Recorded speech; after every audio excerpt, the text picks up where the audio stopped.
Hello guys! Welcome back to my YouTube channel!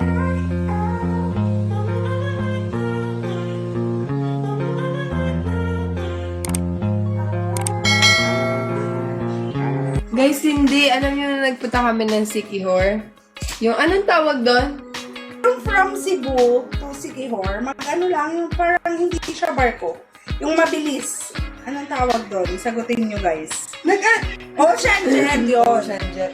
Nag-ocean jet kami, di ba? Akala niyo ba nag-enjoy ako doon? Hindi. Yun yung halos first namin magkasama ni Tita Judine. Tapos, dun, hiyang-hiya pa ako nun kasi, di ba sobrang lala nun? Like, ang lala talaga nung ganyan namin. Sobrang ma-feel mo talaga. Tapos, nasusuka na ako, pinipigilan ko. Tapos si Adi, nahihilo na din siya, pero, inintindi niya ako. Tapos, biglang nagulat na lang ako na naiiyak na yun. Ako siya sa rides, di ba? Eh, ganun nga. Parang nalalaglag yung puso namin. Pauwi talaga. Ayaw mo na sumakay. Sabi ko talaga kay Dina, maghanap ka ng van, maghanap ka ng aeroplano, kahit ano arkilahin. Kaya nag-van ang layo. Okay lang, 10 hours mo pa ako dun sa van. Hindi ko na talaga kaya.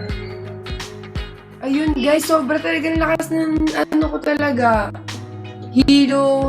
As in, nakagantas, gumaganto na ako. Kasi ang sakit na talaga sobra. Hindi ko na kaya. Hindi ko na talaga, sabi ko talaga kay Adi, pagkalapag na pagkalapag. I mean, kalabas na.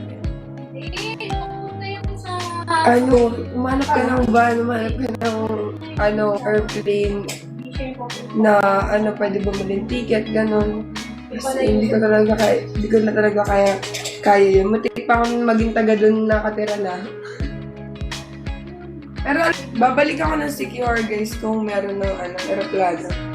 Papunta doon. Magsisigawan kami. So, ayun na nga guys. Kung nagustuhan mo ang video nito, huwag mo naman sana kalimutang mag-like at mag-subscribe. At pakipindutin mo na din ang notification bell para lagi kang updated sa aking mga videos. Thank you! Bye!